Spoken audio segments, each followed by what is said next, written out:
Fassilatu baina Rabbi ta'ala. Adapun hubungan antara kalimat Rabb dalam Rabbul Alamin. Alhamdulillahi Rabbil Alamin. Kata Rabb di sini menunjuk pada sifat Allah. Yang pernah saya terangkan punya sifat Al-Asma'ul Husna dengan sifat Rububiyah. Sifat memperhatikan, merawat, menyayangi, menguasai. Rabbul Alamin, penguasa semua alam. Masya Allah. Apa hubungan kata Rabb, penguasa di sini? Silah.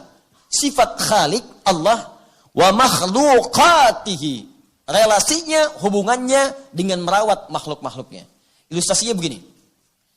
Kalau teman-teman membayangkan seorang raja misalnya. Rajanya besar. Punya kekuasaannya dahsyat misalnya. Nah, kira-kira yang tergambar punya sifat sayang tidak? Kalau ketemu susah tidak? Susah. Kalau mendekat sulit tidak? Sulit. Pasukan banyak, karismanya tinggi. Ya nggak usah tinggi-tinggi lah. Yang sekarang misalnya ada yang mengaku negara adidaya, superpower. Ya misal satu negara besar, saya nggak perlu sebut misalnya, dengan presidennya. Ya, kan nggak semua orang kemudian bisa ketemu dia. Saat ketemu pun dia merasa besar dan sungkan orang pun untuk bertemu dia. Banyak berharap untuk mengundang dia datang. Dan saat datang pun karismanya begitu tinggi sampai orang-orang nggak bisa mendekat. Nah, baru satu di dunia saja. Dan itu pun nggak menjangkau semua. Dia bukan raja dari semua dunia. Dia nggak bisa ngatur Indonesia. Dia nggak bisa ngatur Asia. Dia nggak bisa ngatur Afrika. Cuma ngatur negaranya aja. Paling-paling memberikan pengaruh ke negara lain. Itu pun sudah disanjung-sanjung. Dia agung-agung. Dan kadang-kadang sulit untuk mendapatkan akses kepadanya. Maka sekarang ada yang merajai semua alam. Bagaimana sifat raja di raja ini? Apakah sama seperti itu? Apakah sulit mendekat kepadanya? Apakah sungkan kita untuk kembali kepadanya? Apakah kalau kita punya salah harus takut dengannya? Bagaimana kalau kita mesti takut caranya? Maka ini yang paling indah. Perhatikan kalimatnya. Fassilatu baina Rabbi ta'ala wa makhluqatihi hiya rahmah wal inayah. Maka kalimat Ar-Rahmanir Rahim memberikan penjelasan kepada kita bahwa sifat Allah walaupun menguasai semua alam itu beda dengan sifat makhluk. Dan makhluk berhak untuk mencontoh sifat Allah ini agar diterapkan dalam kehidupannya dalam konteks amal soleh yang sedang ia kerjakan. Apa itu? Ar-Rahmah wal inayah.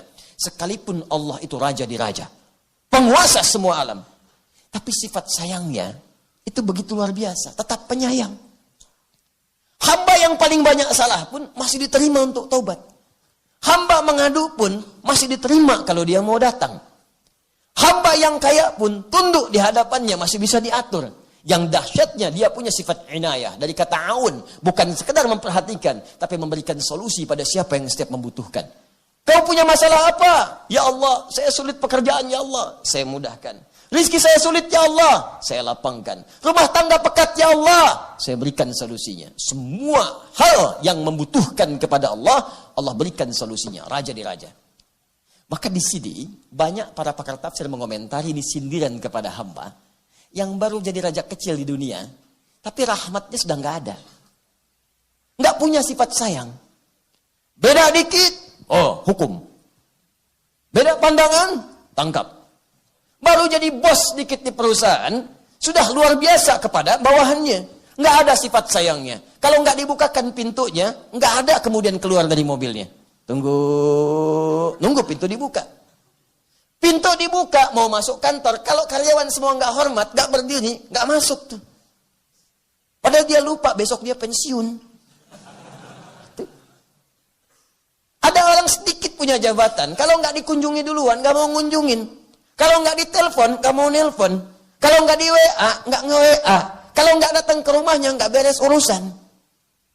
Yang paling dahsyat, kalau nggak diopeni, nggak mau ngopeni. Kalau nggak diperhatikan, nggak mau merhatikan. Beda dikit, kriminalisasi.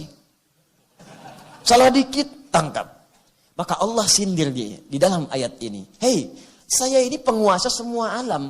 Hambaku punya salah, saya maafkan. Kamu penguasa kecil, besok saya cabut nyawa, mati kamu. Masuk ke alam kubur. Apa yang kau banggakan dengan kedudukan itu? Apa yang kau banggakan dengan hartamu itu? Apa yang kau banggakan dengan ilmumu itu? Kenapa mesti merasa tinggi sampai lupa dengan perhatian dan mengamalkan apa yang saya titipkan kepadamu? Nah, itu poinnya. Coba lihat kita posisi ada di mana. Titipannya apa? Banyak ini aspeknya, jangan dibayangkan yang tinggi-tinggi dulu. Ya di rumah tangga, kan? Coba cek, jangan-jangan jadi pemimpin rumah tangga otoriter. Anak sudah minta maaf, sampai diusir-usir. Istri sudah mengaku salah, masih aja terus dituntut salah. Mau sampai kapan lagi? Suami sudah mengaku khilaf, ya masih aja dituntut nggak benar. Mau sampai kapan lagi? Kata Allah, saya penguasa semuanya, saya pun masih maafkan. Kamu hamba kecil, besok mati, ya gayanya banyak sekali. Paham ya? Baik, jadi yang seperti itu bawa dalam kehidupan. Saya yakin sekali, kalau orang kaya paham dengan ayat ini, tentu dalam hidup dia akan merasa tawadhu. Kalau yang punya kedudukan setinggi-tingginya paham dengan ayat ini, tentu dalam hidup akan dia berlaku adil dalam kehidupannya. Jadi kalau tiap hari dibaca 17 kali, belum membuat kita sadar, seperti apa lagi cara membacanya sampai paham di dalam hati kita.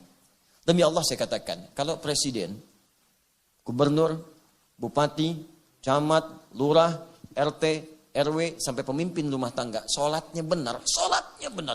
Baca Alhamdulillahi Rabbil Alamin, Ar-Rahman Ar-Rahim, menetes air matanya. Setelah itu ada perubahan dalam hidupnya. Ada perubahan. Karena dia takut ketika mengerjakan sesuatu, melanggar sifat-sifat yang seharusnya menjadi milik Rabbnya. Itu poinnya. Demikian pula dengan orang yang merasa mendapati harta yang tinggi.